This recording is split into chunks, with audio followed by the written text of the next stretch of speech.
In today's episode of the Shane Holmes podcast, MotorTrend's senior editor Jonny Lieberman opens the door on his wild journey of reviewing supercars for a living. And if you love supercars as much as I do, this episode is for you.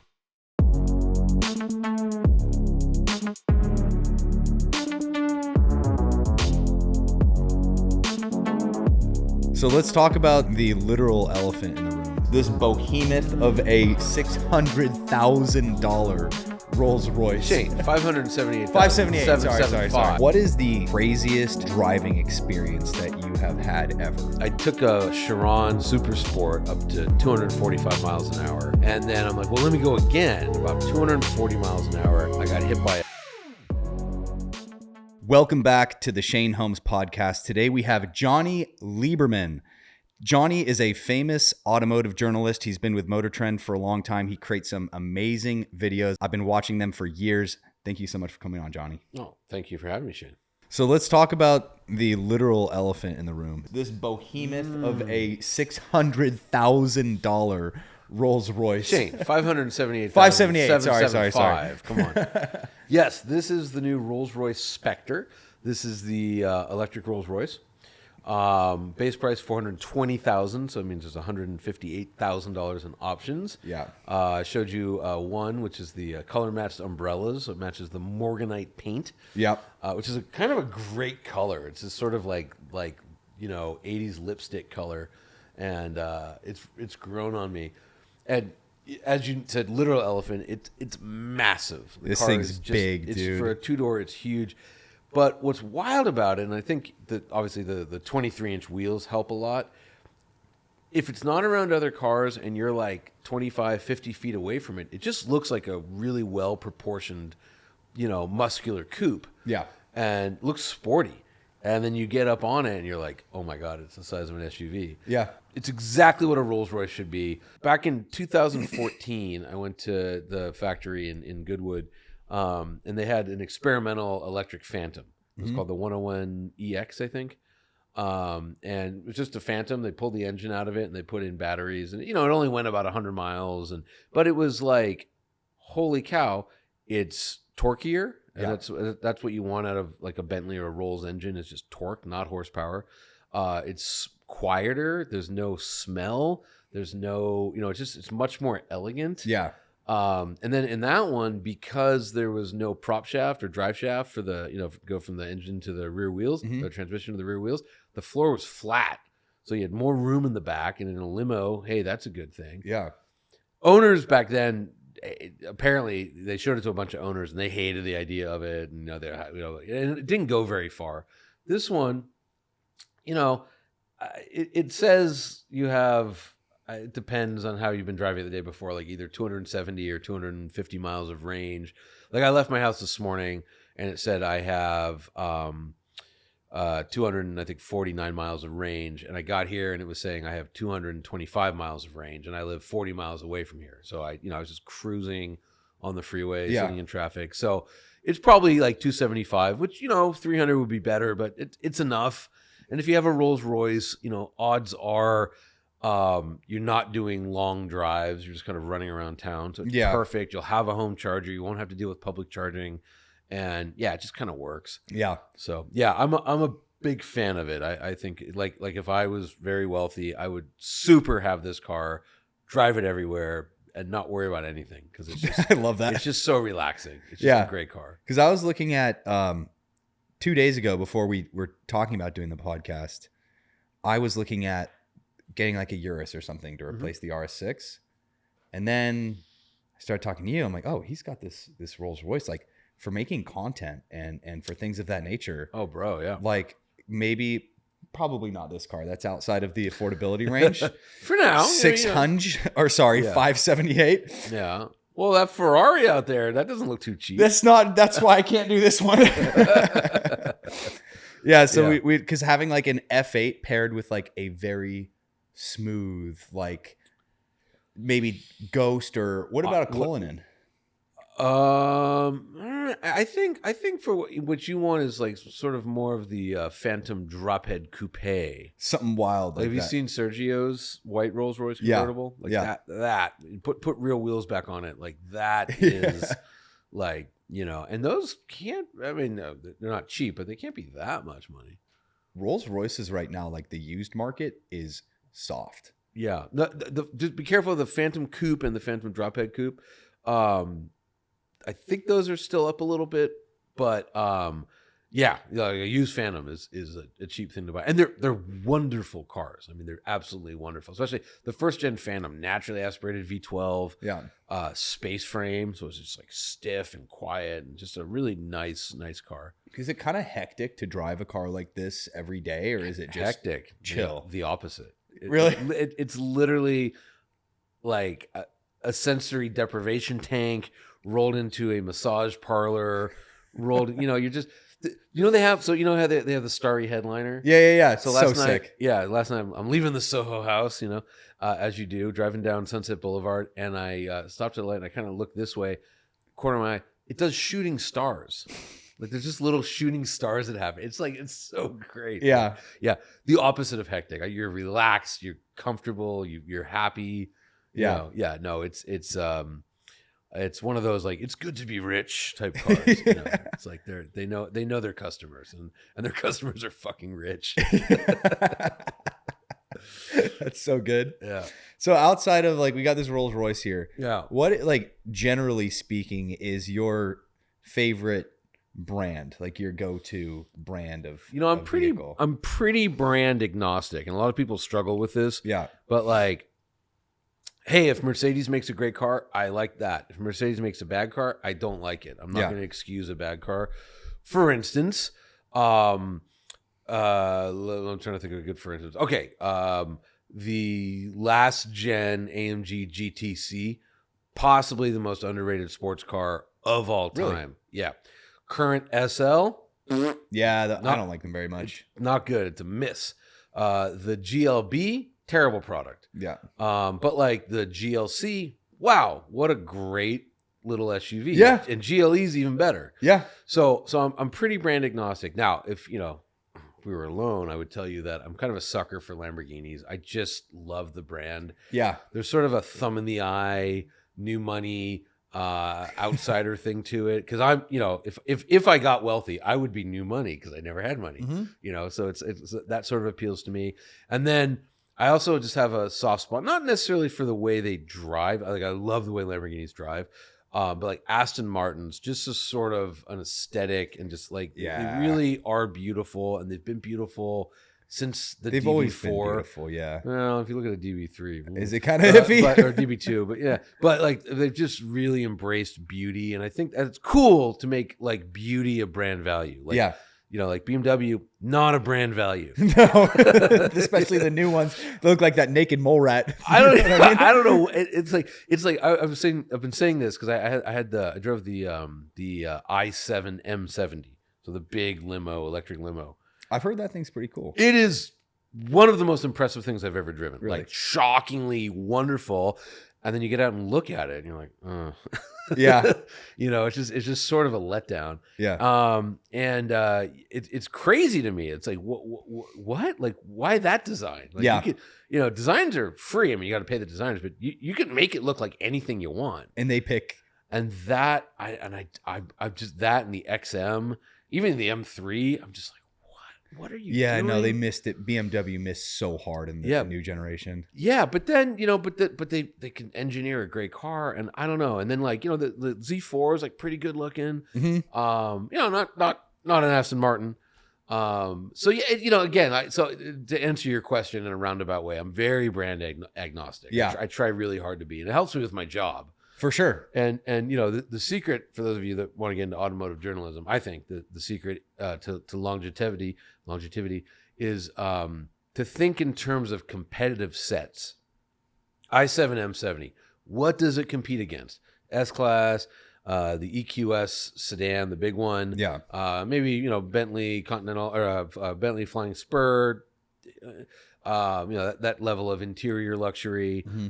Audi A8, S8, Okay, so where does it rank within that? You're never comparing an i7 M70 to like, you know, a Camry, because that's a dumb comparison and nobody thinks like that. But you want to get your competitive set straight. Yeah. And that's why if you're like, oh man, I really, you know, I have a thing for Mercedes and I'm going to let it affect how I, you know, how I think, it's hard to be a good writer, a good journalist. Yeah, if you're partial. But like, you know, when I was back a million years ago, when my show Head to Head was kind of relevant on YouTube, I was constantly getting accused of being on the take for Mercedes. Everyone's like, you're just a Mercedes fanboy. And I'm like, I'm not. And I went back and like, it was something like out of, I don't know what it was, like 16 comparisons, because Head to Head was this car against that car. You know, Mercedes had lost like 11 of them. But because I was really positive about like the C63 AMG, which by the way, fucking A, especially with the sick car. Yeah. And I said it was better than an M3 and people were like, oh, Mercedes is paying you. And I'm like, no, actually it's just better. It just happens to be better than an M3. Yeah. And the 5 Series sucked at the time, the M5, and the E63 was righteous. You know, it was killer. Yeah. The M156 engine, the M157 engine, they were both great. And yeah, so people just say and think weird things. Yeah. But you know, you if you know in your heart that you're pretty objective, you can sleep at night. Yeah. I think. That's funny. Yeah. I tend to agree. Like, I really have a soft spot for Lamborghini because it was my first ever supercar that I had bought. Nice for you. Yeah. I grew up. Like the sum total of everything I wanted in life was like, you know, a poster I had in my bedroom of like, you know, a Countach and a supermodel like that. Yeah, I was a very basic kid. It hasn't changed much, but you know, so like there's something about the Countach, and then you know, if you look at what Lamborghini's up to. You know, I haven't driven the new Revuelto or whatever it's called, but like the Aventador got very good. Started out very bad. The original Aventador was, but like SV and on, the SVJ, man, those were really good. Huracan's been great since about day one. They were on the initial launch, 2014. Maybe the 610 was kind of needed some refining. The ones that had the steel springs and not the active dampers, those were, they all had steel springs. There was one that didn't have active dampers. That one was a little messed up, but they quickly refined it. And then you got like the Performante and you know, the Evo, the STO. They're some of the best driving cars in the world. Yeah. And I still say that Urus is the best driving SUV. I've driven the Turbo GT. I've driven the DBX 707. I've driven them all. The Urus it's just a little bit lighter than everything else. Yeah, I just love it. It's just a $1 million question for you based on that. Would you go Urus or Ghost / Cullinan? For me, yeah, I would go Urus, no question. And for me, what if it's for me? I don't know. I mean, you got to drive them all and see which one you like better. Yeah, I love the Urus because I have the RS6, which is basically the same car, but same platform. The discount version, the MLB Evo 2 platform. Yes, that's true. Yeah, except for different engine. Yes, it's a 4-liter twin turbo V8. Yeah, but the Urus motor and the Turbo GT, the Cayenne Turbo GT. Porsche GT did those motors, so they're literally. I mean, you know, the blocks are the same, but like they're tuned differently. Different engineers put them together. So the RS6 is like the RS Q8, the Porsche Cayenne Turbo, but the Turbo GT and the Urus are just a step up in terms of a lot of stuff. But yeah, when I drove, my client was nice enough to just give me his Urus for like a week, and I was like, okay, this is amazing. I drove it. And I really loved it. Like, I really loved that car. I was thinking in terms of like content production and brand image and things like that. It's kind of hard to beat a Rolls-Royce. It's kind of that like next level. Hey, and it's a different thing when they're not sporty in any way, and they're not designed to be sporty in any way. You know, I would just say back to the RS6 Urus thing. I mean, what's wild is the RS6 weighs 4,800 pounds and an Urus is like 4,900 pounds. So you actually get some off-road capability. Not that anyone ever would, but I have off-roaded Uruses and they're really good. And it drives twice as good, and the brakes are so much better. Like I think a real weakness on the RS6 is the brakes. Yeah. Like if you're really, when you start getting on it and they heat up, they are trash. Yeah, and the Urus is the opposite. I years ago there's this thing called a Hypercar Invitational. It's like a bunch of billionaires and millionaires get together, rent Laguna Seca, and just go crazy. Yeah. And Lamborghini let me bring an Urus to the event, and I was on the track, and I was passing a lot of guys in a lot of like, mid-engine supercar type vehicles. Yeah. And they were all coming up. They're like, what did you tune this? And I go, nope, this is a stock Urus. Like, what? And I'm like, yeah, it's an amazing vehicle. Yeah, that's cool. So, yeah, I really do love the Urus. I don't know in terms of, I don't know exactly what your brand's going for. Cullinans are, again, everything I said about this is true with the Cullinan. It's a Rolls-Royce, and it's just that mellow, laid back, upper crusty vibe. Yeah. So Yeah. So kind of weird looking car though. It is a bit funky. Yeah. It's like either, I feel like that's a love-hate. Like either you really love it or you're like, yeah. It's strange. It's kind of like the Ferrari Puro Sangue or whatever they call it. Where like they consciously were like, all right, we got to do an SUV, but we don't want it to look like an SUV. Yeah. And so at first, they quickly dropped it because everyone's like, "What the fuck are you talking about?" They were calling the Cullinan a high-bodied car. Mm-hmm. Those are initial. I remember we were delivered a letter. It was on like parchment. It was ridiculous. But it's like, come down to Malibu and have lunch with us, and we'll tell you about the new high-bodied car from Rolls-Royce. What is that? Like what? Yeah, we're like, it's an SUV. They're like, no, it's a high-bodied car. And yeah, it's a bunch of nonsense.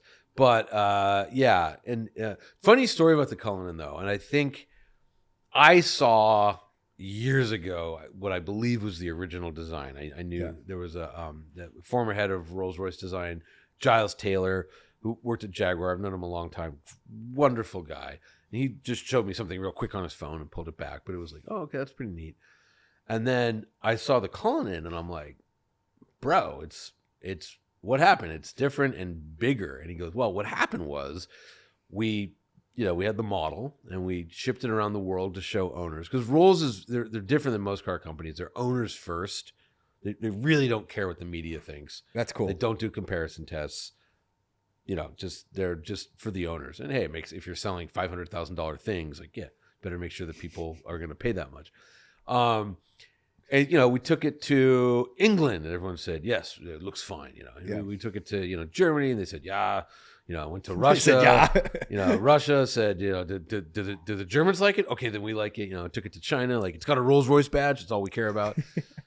Took it to America, and everyone's like, man, I got an Escalade bigger than that. What I want an SUV. I don't want a little buggy, That's so good. They instantly made it 12 inches longer and 8 inches taller. America. And because we are the biggest Rolls market, I think that fucked up the proportions a little bit. Yeah. And it is better looking than the Bentley, the Bentayga, which was described to me as like what if when you catch a fish and you have it on the deck of the boat and it's kind of in that moment between life and death.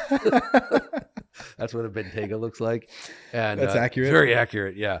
Although I think the Bentayga does drive better than the Cullinan.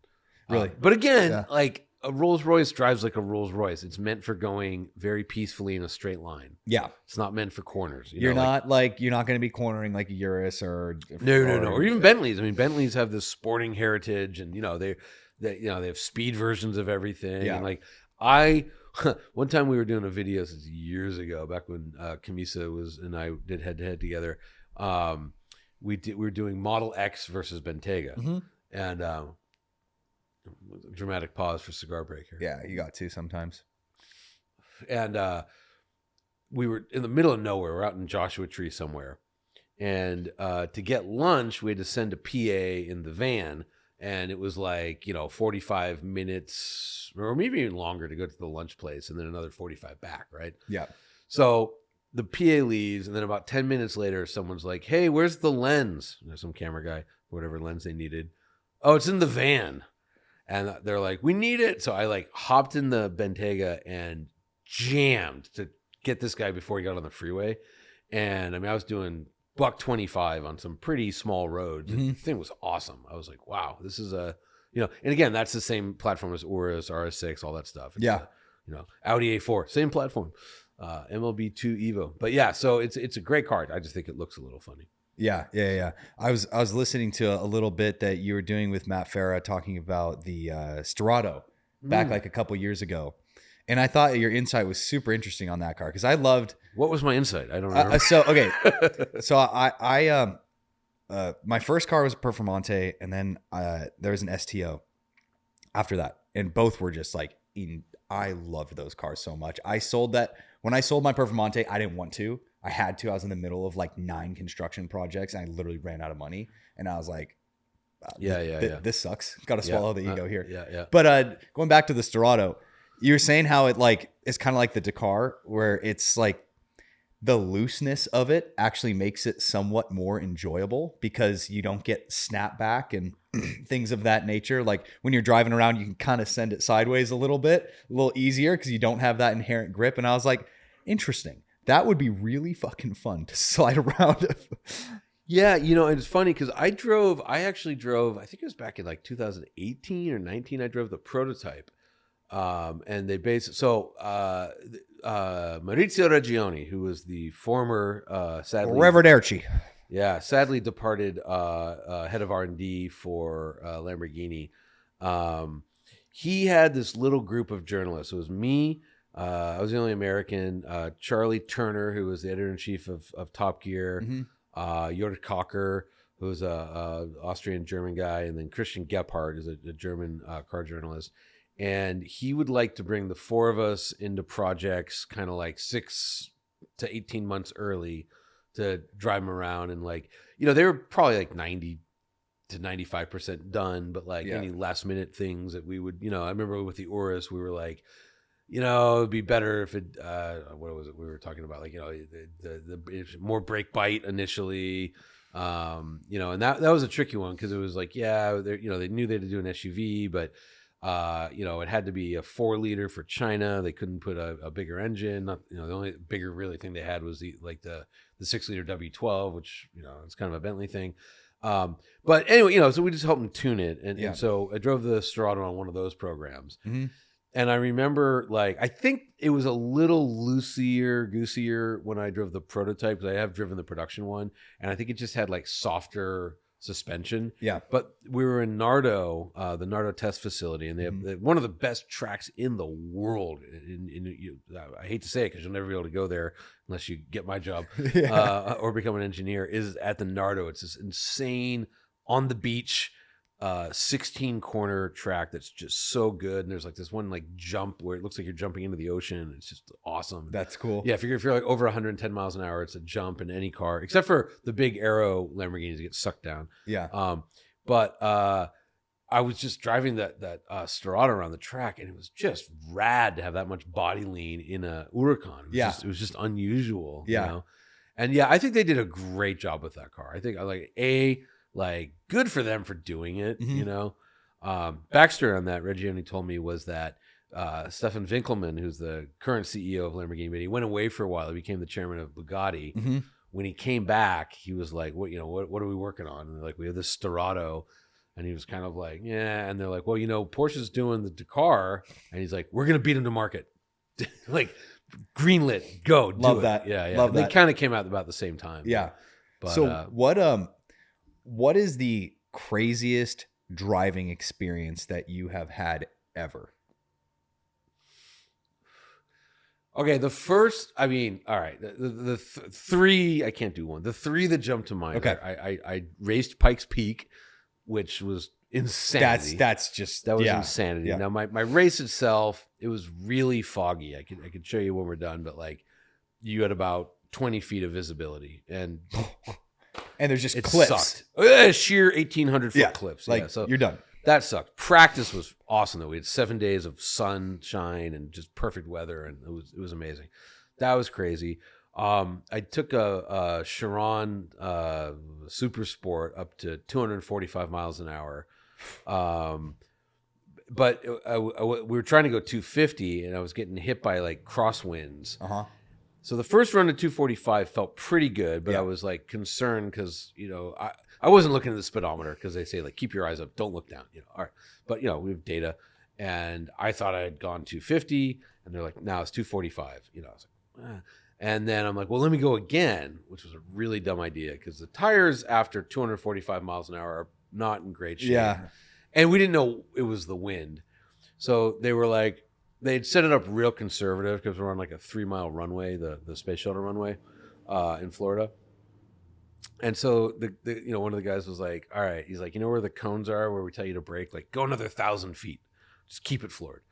And on the second run, it was even windier. And at about 240 miles an hour, I got hit by a breeze to the point where I had to correct back to the right. Oh. And turning a steering wheel at over 200 miles an hour is, I hope no one ever has to experience that. It was really like, oh, I didn't want to do it.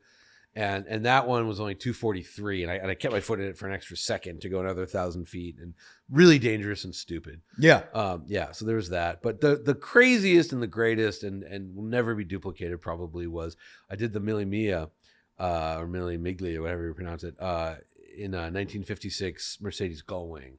And it's a 4-day event, 1,000 miles through Italy, where 2 million people stand on the street and scream and cheer for you as you break every traffic law in the country. You have 25 mounted stud muffin Italian cops on motorcycles that like ride in front of you through cities and like smack the roofs of like normal cars to get them out of the way so you can go 80 miles an hour down the main drag. That's so cool. Nothing will ever equal that. That's gangster. It was, because we're in this beautiful Dunkelrot, this dark red 56 Gullwing, and every morning, and the Gullwings were great because they were comfortable. Mm-hmm. They're the most powerful cars and the fastest cars there.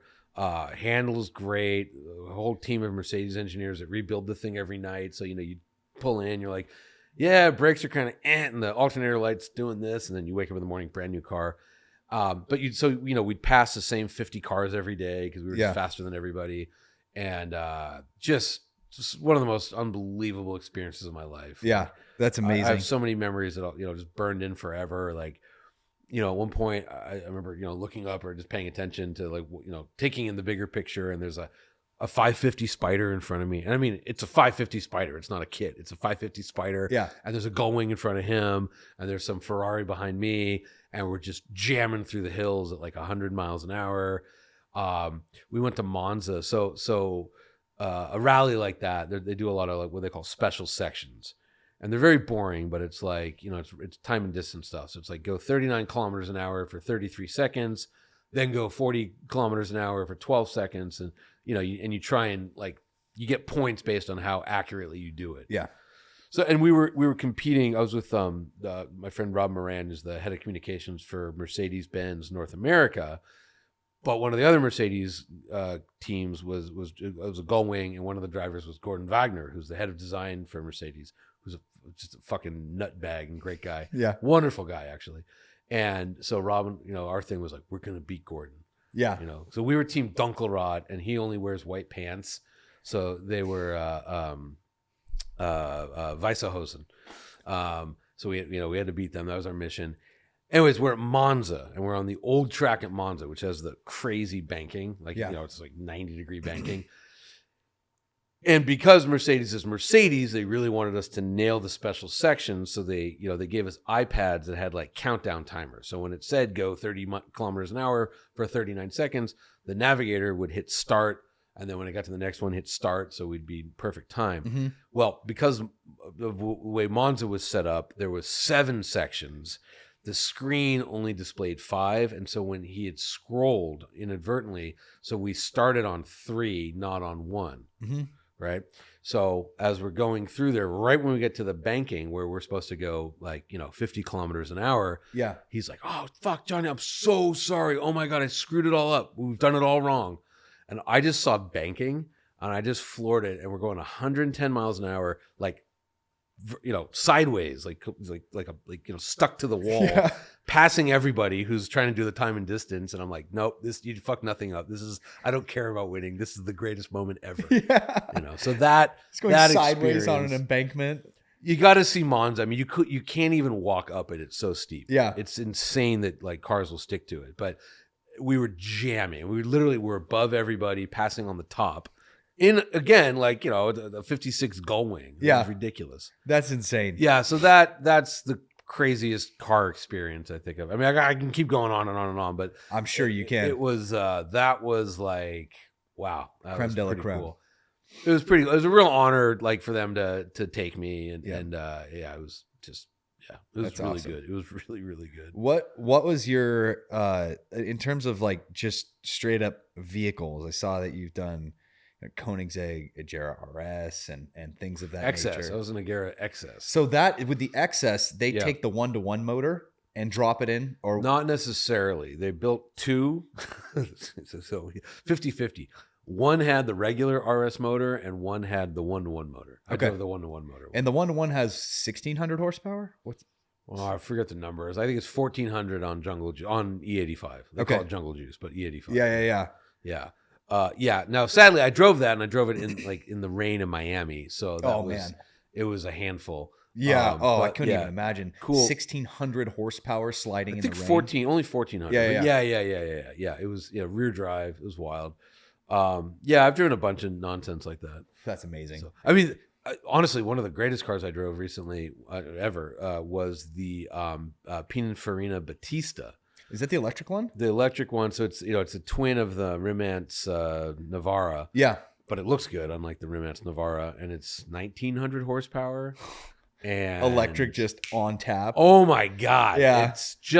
And everyone's like, and I'm like, well, I never knew, but like 1,900 horsepower is the correct amount of horsepower. Who knew? Who would have known? I thought it was 1,580 in a Chiron Super Sport, but I was wrong. It's 1,900. That's actually the amount of horsepower you want. And it was just a magnificent car. And that's all-wheel drive. Yeah. And I think it's 4 motors. Yeah. And it's just phenomenal. Does it make you sick like a Plaid? No. Or is it like just a different... It's much quicker than a Plaid. Yeah. But no, I liked it a lot. Because I find with the Plaid, like, it's cool. Like, it's a very cool party trick that it goes fast like that, but it's not enthralling. Oh, I think it's enthralling. I don't know. It doesn't get me that like crazy excited like something with a gas motor. Granted, I've never been in a 1,900 horsepower dedicated supercar that's built for that kind of. Well, I mean, I don't know. Plaid is, look, quick acceleration is awesome. And Plaid's actually handled pretty well. I drove the Lucid Sapphire, which actually is like somehow like half a second quicker than a Plaid. Yeah. That thing's mental and it steers very well. Although I haven't done much turning with it. I was on a runway with it. I don't know. Look, man, based on, what I would call good EVs, ones that are fun to drive, like, man, they can be just as good as a gas powered car. Like, Kia EV6 GT. Mm-hmm. We did a video with it against M3 competition, and like, it was, it was a lot of fun. Yeah, M3 was a smidge better. Yeah. But boy, and like that new Hyundai N thing, the Ioniq 5N. I haven't driven it, but I hear it's great. Yeah. My Rivian, I have a Rivian. Like, holy shit. You love that car. Oh, that's the greatest. You love that car. Oh, yeah. I love watching the group chat back and forth. That just you are so passionate about that Rivian. They built a great product. I mean, they really did a good job. The hardware just kicks ass. Look, it's 835 horsepower, 908 pound-feet of torque, and the dampers are the same hydraulic dampers, just scaled up that McLarens use. Yeah. So like, fuck me, it handles great. Yeah. And it's practical, and it's a beast in the snow. And I think they look great too. Yeah. Some people are partial. I think they did a great job. Our friend Sergio, he calls it the Minion. He thinks it's yellow. He's a blind bastard, so I discount everything he says about the way cars look. Rivians are terrific. Are there bad EVs? Like, Nissan Leafs suck to drive. Yeah, they're But are there bad gas cars? Yeah, I drove a RAV4 the other day, and I was like asleep. It was, boy, that was boring. So, with the Plaid, like I don't doesn't make me sick. I don't really get motion sickness. I'm pretty lucky. But look, do I love the sound of a good engine? Like, yeah, like people forget. Like I was the first guy on YouTube who was like, running Aventadors and LFAs through tunnels, like that was, OG. You're the OG of that. Well, I don't know about that, yeah. but that was just like, hey, let's rent the 3rd Street Tunnel and just get an LFA and just run back and forth all night. Yeah, because you can do that. Yeah, and it was great. Yeah, I love a great sounding car, but I'm not gonna I just hate EVs. I'm not gonna be that guy either. Yeah, and everything's going to be electric real soon. So, you better get used to it. Or you're just going to sit around being sad. Yeah.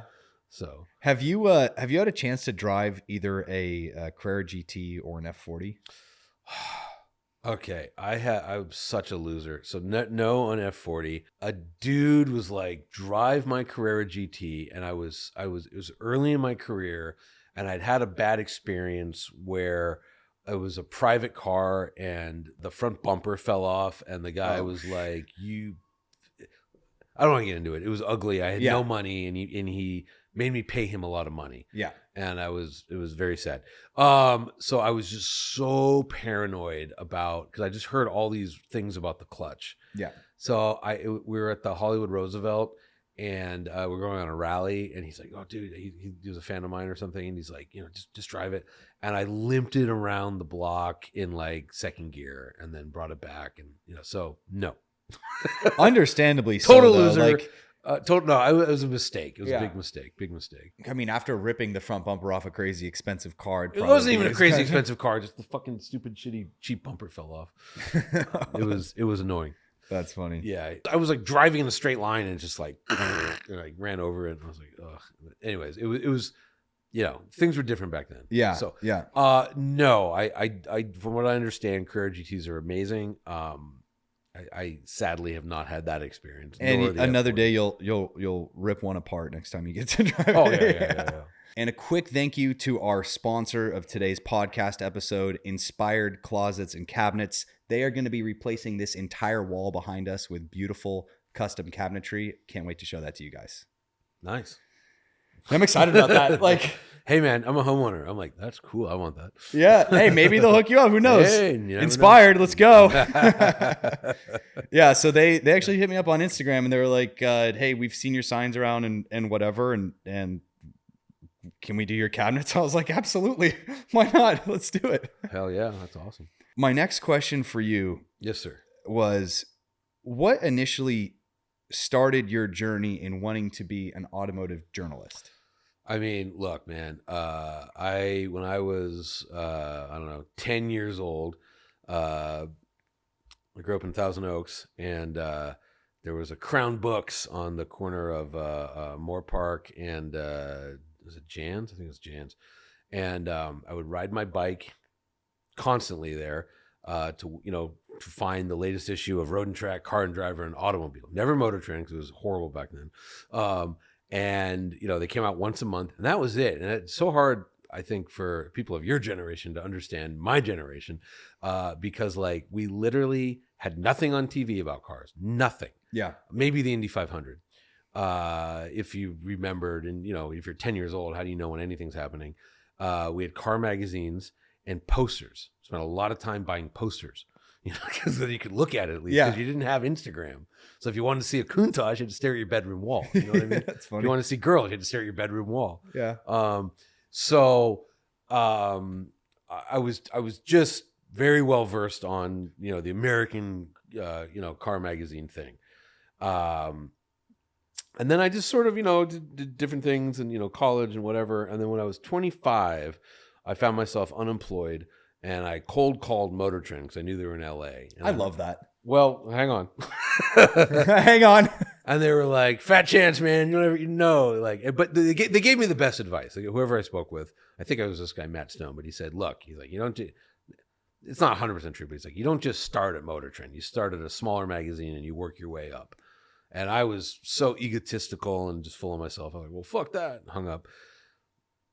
Different career, different life. I was a webmaster at a university, and it was the day I turned 30, and I was sitting there, and I could not figure out a way to goof off. I was so bored, I had just nothing going on, And in my mind, I'd reached the end of the internet. I'm like, I can't even, I don't know what to do. And this like revelation hit me. It's like, if you don't get up out of this chair today, you're going to turn 40, another decade of your life gone. And, you got to do something. So there was this website called The Truth About Cars, which back then was just one guy, this guy, Robert Farrago. And he was a pretty snappy writer. And I admired the way he reviewed cars because he was very blunt and very honest. And I wrote him. I said, hey, I want to write for you. Yeah. And to be fair, I had written a couple articles for a couple of really small, obscure magazines that weren't necessarily car magazines, but about cars. Mm-hmm. I had a little bit of, something. And he was like, yeah, go find a car and review it and, send it to me. Make it 800 words. And my buddy had just bought a Saab 92X, so the Subaru. Yes, the WRX motor. Yeah. And so I'm like, buddy, let me borrow your car. And I took it up Angeles Crest, and I wrote a review, and it came back like covered in red ink, like a lot of corrections. And I was, and then I remembered, like, hey, when you did call MotorTrend, like they gave you advice, you didn't listen. Maybe this guy knows more than you, which for young kids is, I think, sometimes very hard pill. Like maybe he knows what he's talking about. Okay, so I didn't look at it for a couple of days. I thought I turned in a masterpiece, and but I read his changes, and I went back and I made the changes, and he's like, okay, that's pretty good. I'll send you a press car. And then within a few weeks, I was working at Jalopnik. I happened to know this guy, David Johnson, who sadly passed away, but he was, there's 2 employees at Jalopnik at that time. And he saw what I'd written, liked it. And then, just sort of like worked really hard for a while. Yeah. And 5 years after that, MotorTrend came calling, and that was almost 14 years ago. That's a really cool story. Yeah. But it was a lot of luck. I always love cars, and I've always had a pretty encyclopedic, at least in my head, knowledge of cars. And I'm lucky. I've always been a pretty solid writer. Like, I knew I had that skill. I'm a decent storyteller, and I think like if you review a car, especially like a comparison test, it's sort of like reviewing a baseball game. Like, there's certain things you have to touch. The outcome's what it is. You got to write up the box score, but make it interesting. And so I think it's the make it interesting part that's is hard. And I was just kind of lucky that I was able to do that. And and I was had a little bit of training as a writer. I knew how to write a good lead, so to speak.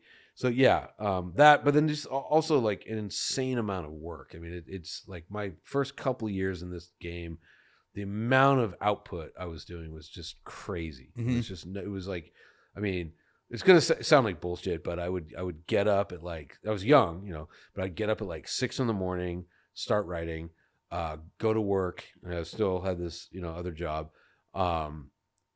I could get all that work done in like an hour or two, and then, write about cars all day, and then go home and then kind of write till like midnight or 2 a.m. and wake up and do it again. And I had a weekly column for Jalopnik that really helped. That was, and I learned a really valuable lesson that like, a deadline is a deadline. Like every week means every week. And that's a discipline, and that's a habit. And, you have to train yourself to do that. Yeah. A lot of people think, I'll just do this every day. And it's, it's hard. So, and then I happened to meet Angus McKenzie, who was the editor-in-chief of MotorTrend, and he liked what I wrote, and so he made me an offer, and it's worked out pretty good. That's awesome. Yeah. I've always like, cause you've been there for a while now. I've seen tons of your videos before we had even like crossed paths through Sergio and whatever. And I was always like, this is awesome. Like, this guy gets to make car videos, but what people don't see is the backlog of the previous 10 years, where to get to that point where someone hands you the keys to a Koenigsegg, you got to earn that shit. I mean, look, you don't necessarily have to earn it. That's how I did it. And then, the video thing was just funny because, we knew video was the future, and they were putting everybody on staff in front of the camera. And I never thought about being on video. I wanted to write. and turned out like I could kind of like get it on one take. Yeah. And I wouldn't get nervous and I wouldn't stutter, and I wasn't intimidated for whatever reason by a camera. Mm-hmm. And then like head to head and ignition, and it became crazy. We were doing World's Greatest Drag Race and Best Driver's Car, and it was a lot of fun. I mean, the business has changed and MotorTrend's changed, and doing different stuff now. But yeah, it was great. I loved it. Yeah. Really so fun. how have you guys pivoted now? Like, how has it changed since the inception? The big thing for us was that when we started those shows, YouTube was sort of funding it. So, I forget what the initiative was called, but they gave a lot of people millions of dollars to make videos, and we were ready for something like that to happen. And then we were making a lot of money, and then YouTube sort of, changed how they paid people. Mm-hmm. And there was just suddenly no money for the way we made videos on YouTube. Mm-hmm. And I remember they pulled all of us into an office back in 2018, and they're like, all right, look, there's like number of views we'd served that year to the world, 27 billion. Wow. Dollars we made, 358,000. And there's What? 10 hosts sitting in a room. And they're like, so we're leaving YouTube and we're getting an app. Yeah. Well, it turned out that for shows like Roadkill, yes, okay, those fans would follow to the app, but for like head to head, well, there's like CarWow. They're doing the same thing for free. People like me a little bit, but they're not. I'm not a big enough draw. So it just sort of changed, and it was in the way we did head to head is it's a very expensive show to make. It's probably $100,000 an episode type of thing, with the editing and the camera crew and the sound guy and the paying the cops and closing the roads and the permits and, renting the tracks. So it just sort of fizzled out. Got it. Unfortunately, I loved it. I'd love to get back to it at some point. Mm-hmm. It just got canceled sadly, but we were doing this head-to-head drag race, which was like a lower budget version of head-to-head, which, they just canceled a bunch of shows. We were one of them. So, I've had 9 shows canceled at MotorTrend, so we'll see what's next. Yeah, that's interesting. Yeah, but just thinking about maybe it's really time to start my own channel. I would love to see that. I think that if you started your own channel, that it would do great. You have a good presence on Instagram already. You could use that to kind of segue into building the long form. I think so. Yeah, we'll see. I gotta sit down and figure it out and like learn how to use a camera, which to me sounds like the most miserable thing in the world. But it's within the realm of possibilities. Yeah. So yeah.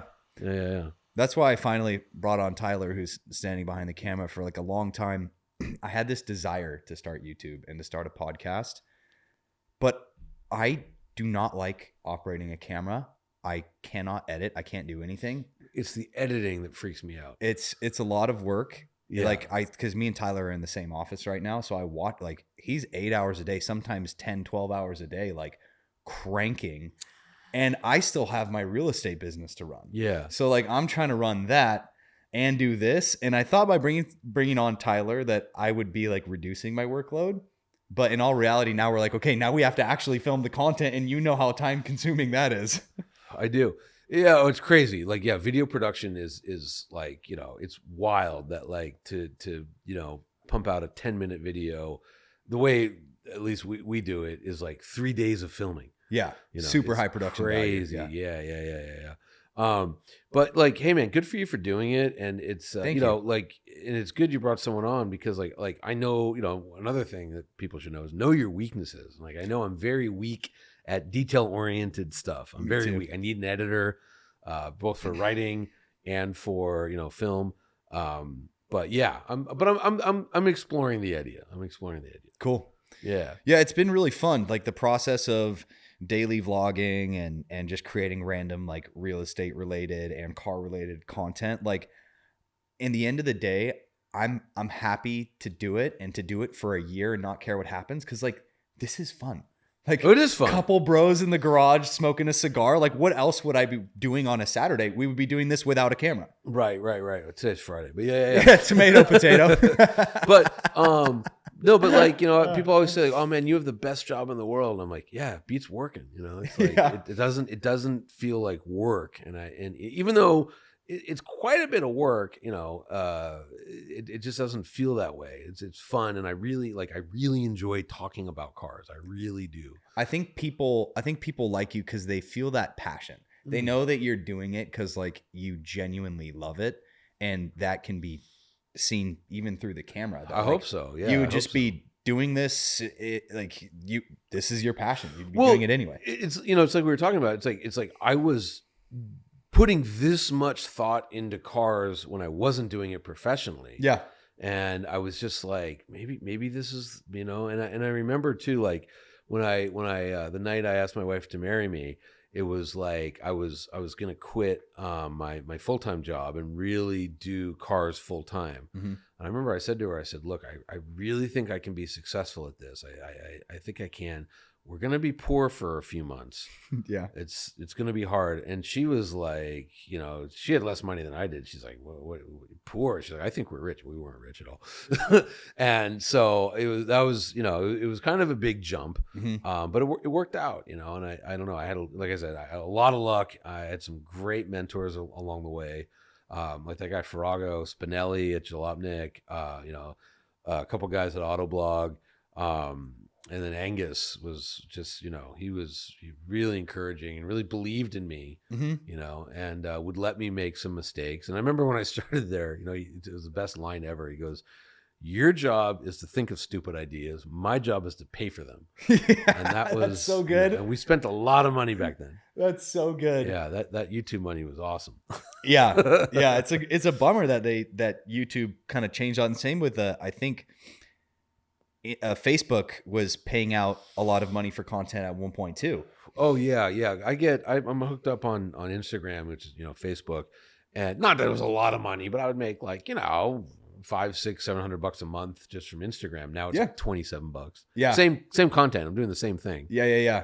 So it's like I had a buddy that will go unnamed, but he was at one point doing like $600,000 a year on Facebook, and then they just decided, gone. Yep. We're not paying that revenue. I mean, that happened to a lot of. I mean, I know Doug DeMuro was making like a lot of money on YouTube, and then at the same time that happened to us, like he wasn't suddenly. Yeah. And it's like nothing changed, more popular than ever, but they're just, this is how we're paying you now. Like, well, you're gonna fight Google? Good luck. Yeah, good luck. So yeah, I think a lot of those guys, at least people that I know, transition more into like focusing on their brand deals. Yeah. To like keep the shows alive. Hey man, whatever it takes. But yeah. And like, I think we're actually, it's different too. Like, the idea of like, doing an ad was so like anathema to like the way I was kind of brought into the game. But I think now like no one cares. You're just exposed to ads like 24 hours a day. Yeah. And like it doesn't, no one cares. Yeah. And like it's just, I have a lot of friends that are like, actors. And, back in the day, like, okay, you do an ad, but you do it in Japan. Mm-hmm. And you would, but now it doesn't make a difference. Yeah. Yeah. So. Speaking of ads, shout out to Ben's Automotive Decor for giving us this awesome Porsche table. We picked it up yesterday, just dropped it off here. And I think it really kind of finishes off the podcast studio. Hey man, pretty well. Great. I liked it. By the way, I just noticed marble floor. That's pretty. Yeah, that's pretty baller. The Manny Koshbin special. Yeah, nice. Awesome. Well, Jonny, thank you so much for coming on the podcast, Shane, dude. My pleasure. This has been epic. Like I said, doing stuff like this, not like work. You've made today an absolute pleasure. Oh man, thanks. Thanks for coming on, brother. Anytime.